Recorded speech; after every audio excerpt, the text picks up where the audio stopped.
Hello, my name is Stephen Black. Today I want to present system hardening with some Linux examples. The definition of system hardening is to thoroughly inspect all elements of a system's operation to assess security risks and to reduce the ability of a hacker to compromise the system. Due to the unique functionality of each system, no single document can encompass a standard. Therefore, we call these general guidelines best practices of system hardening. System hardening policies or general system security policies can define a checklist for securing systems.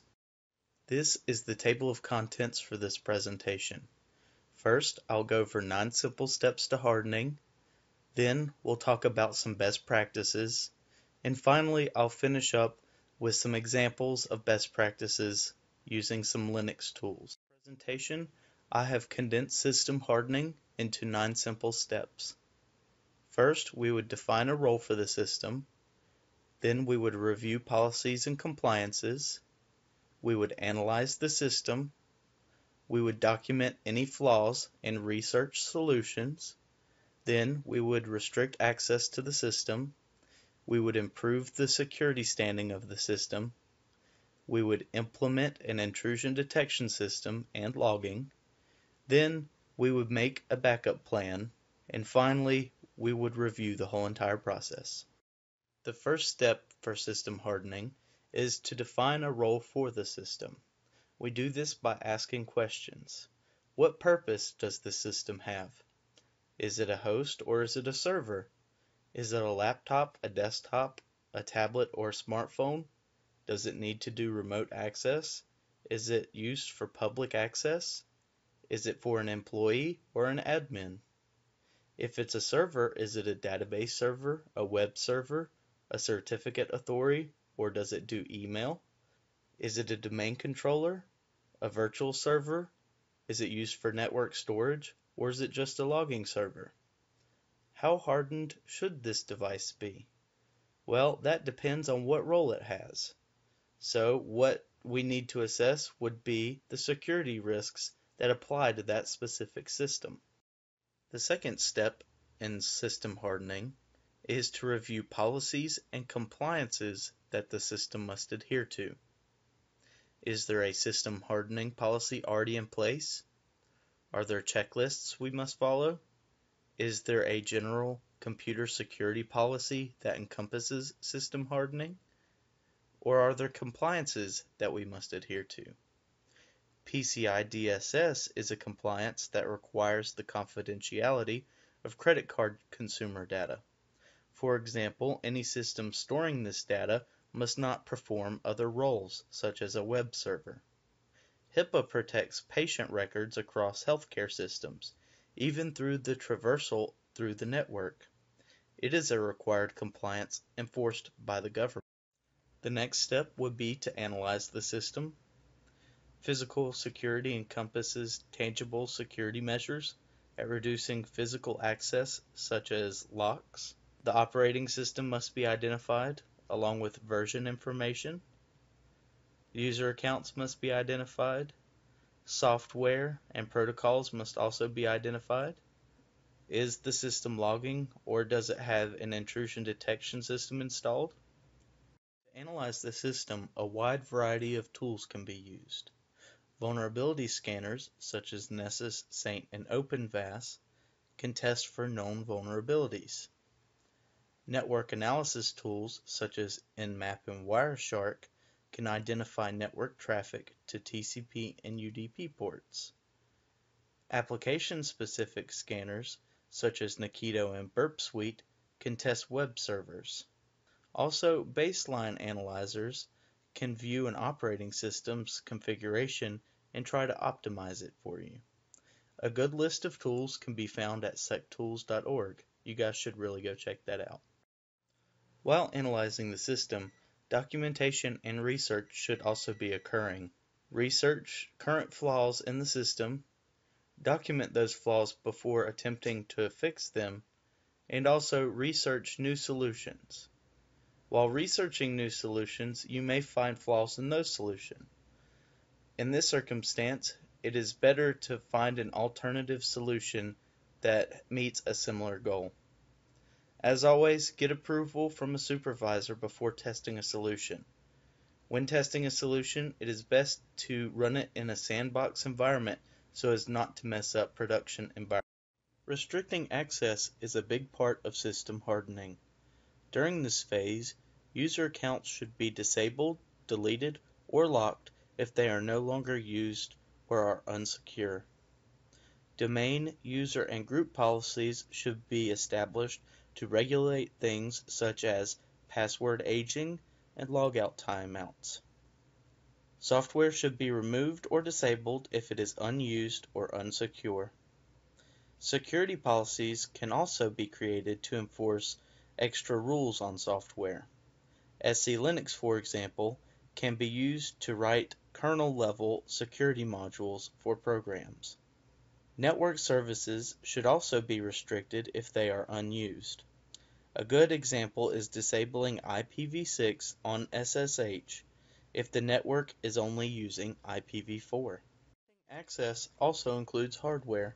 The most common forms of physical security are door locks, computer case locks, or the bolting down of equipment. Physical security is primarily concerned with authorization, authentication, and integrity. I also include BIOS/UEFI because it is a firmware. The main concern of this firmware is the replacement or stealing of hard drives, or booting from external media such as USB devices or CDs. Other than disabling these features, it is also important to set an administrative password. Encryption is used in almost every aspect of securing a system. Encryption is used for passwords, databases, securing hard drives, files, file systems, TCP communications, certificates, email, archiving, and the list goes on. It is important to be familiar with different algorithms such as AES or Blowfish, but also on the uses of them. Certificates are highly important to establish CIA. They are highly volatile if compromised. Encryption can sometimes be broken due to flaws, but the biggest risk comes from neglect. A good saying I know is, a family is only as safe in their house if they are the only ones with the key. Improving security standing is concerned with preventing zero-day attacks. New technology is always getting hotfixes, patches, and updates. Old technology does have an end of life for support. Advances in technology support more sophisticated software. Many times, new software has bugs. For this reason, it is important to implement secure configuration and use firewalls, ACLs, and additional security features when available. Be wary though, companies like Microsoft and Oracle with Java often produce more bugs than they fix. First off, intrusion detection systems use logging to view information in real time. It is important that logging servers only receive logs, and they are protected as well. Implementing an intrusion detection or prevention system is very useful, alerting administrators to attempted attacks or breaches, and could very well possibly prevent a zero-day attack if configured properly. IDS/IPS technology is used more so for computer forensic analysis, but does provide insight about what is happening in real time. Common IDSs include Snort and Suricata for Linux. A host intrusion detection system will actively monitor the system it is installed on. Sagan is a very awesome Linux-based HIDS. Have a backup plan. Having backups are a small aspect of system hardening. It is a good idea to have backups of vital data such as customer information, but also to have backups of configurations and logs. For the main goal is to avoid having a single point of failure, and to reduce downtime due to mistakes or bugs. Backups should retain integrity, which can be achieved with hashing. SHA-SUM and MD5-SUM are some common hashing utilities for Linux distributions such as Red Hat Enterprise Linux and Fedora. Much can be learned from the reviewing of the hardening process. Reviewing compliance and policies ensure a successful security audit. Documentation should include discrepancies and modifications to old procedures. Updates and security alerts are also important to maintain a more secure system. Many software companies provide alerts through email, articles, and news feeds. I mentioned before that there are no defined standards to hardening a system. That is why we call them best practices. This slide is one of the most important aspects of my presentation. Here there are some of the detailed documents and websites that are trusted by most of the security community for system hardening. The NSA documents are abundant in variety and highly detailed. The NIST website provided some of the best information on how to use these best practices to apply them to my systems. In the next few slides, I want to give a few examples of Linux system hardening. The first example will include using PAM to do password policies in Linux.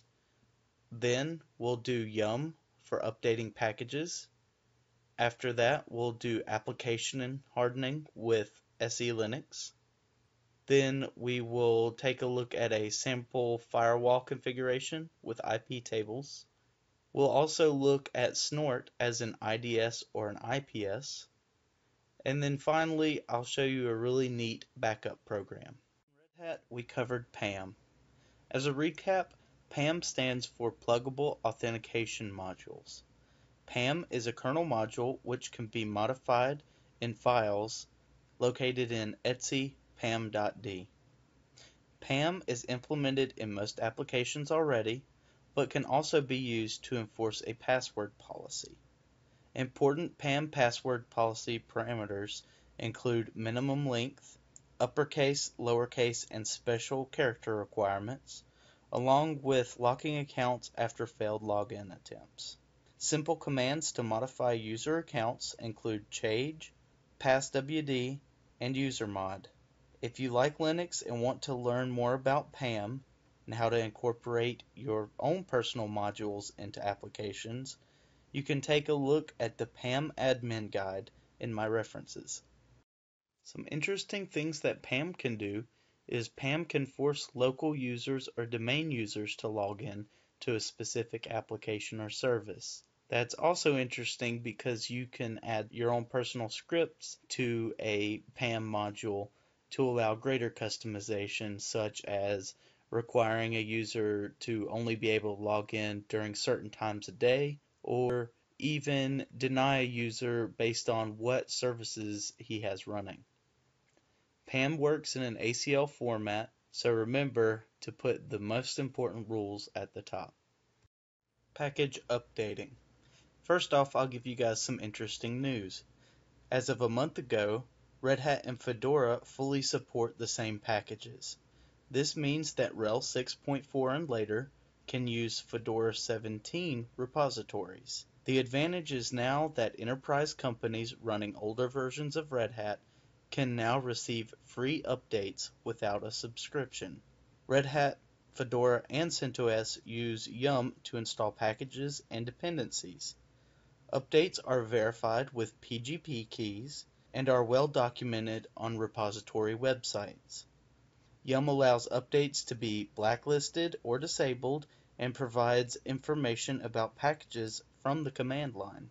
It is possible to back up every single package on the system and use that as a repository for other computers on your network.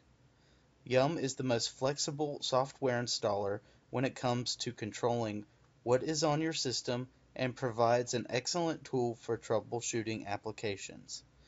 Bugs are very commonly found on bugzilla.redhat.com, many times appearing before they appear in articles about security breaches. Application hardening.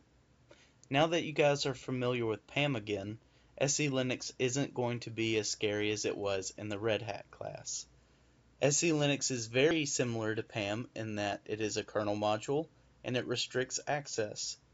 PAM restricts access to users to certain applications and services. SE Linux adds restrictions to applications, files, and directories to other files, directories, applications, or user accounts. Custom SE Linux security modules can be added by the user, similar in the way that they are added in PAM. Simple commands to view SE Linux settings are git enforce, set enforce, SE manage, which manages policies enforced by SE Linux, SE troubleshoot, which shows errors and logs of what's happening with SE Linux, setcbool and getcbool set some basic parameters for SE Linux variables, such as allowing the routing of IPv4 addressing over interfaces. Chcon and restorecon reset permissions and modify permissions on files and folders and can easily mimic the permissions of folders that you would desire those permissions for. SE Linux is a very, very complicated tool and not many companies use it, but it is one of the most secure tools for hardening applications. You can read more about it at redhat.com, documentation for Red Hat 6, and I believe it is version 5. It's familiar on what a firewall is. iptables is a firewall that comes pre-installed on many Linux distributions by default. iptables is a stateful firewall, meaning it can track sessions with related and established packets.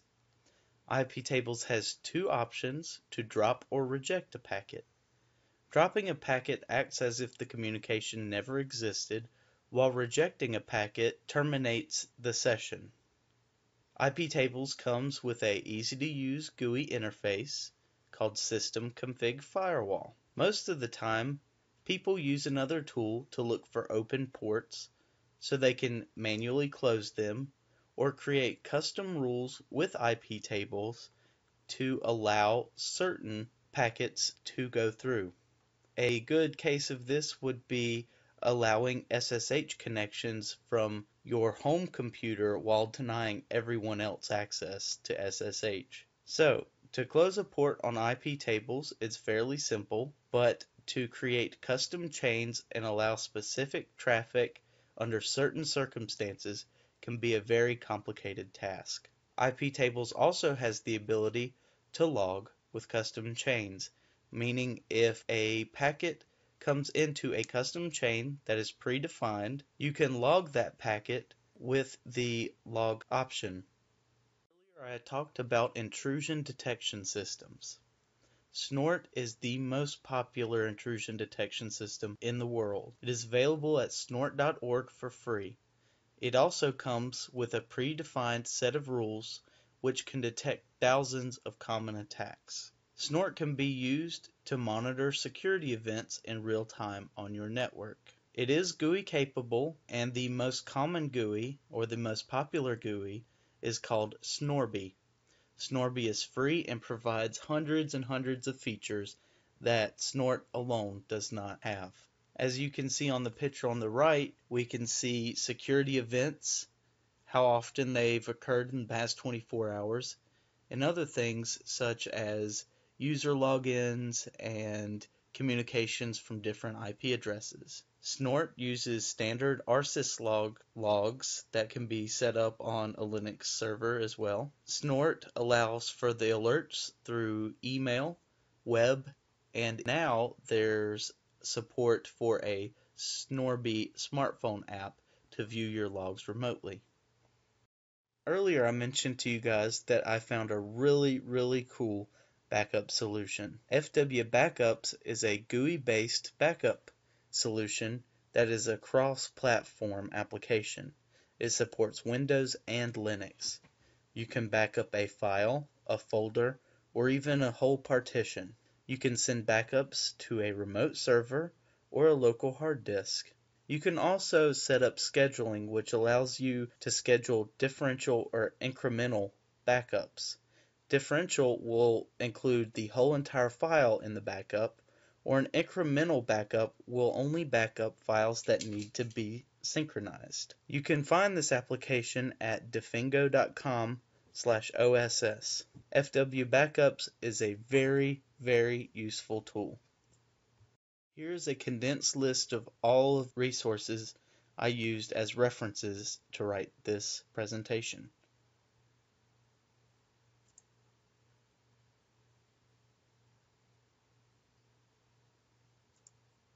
Thanks for viewing my presentation, guys. This has been System Hardening with Linux examples. Please direct any questions or comments to the forums and I'll get back to you as soon as possible.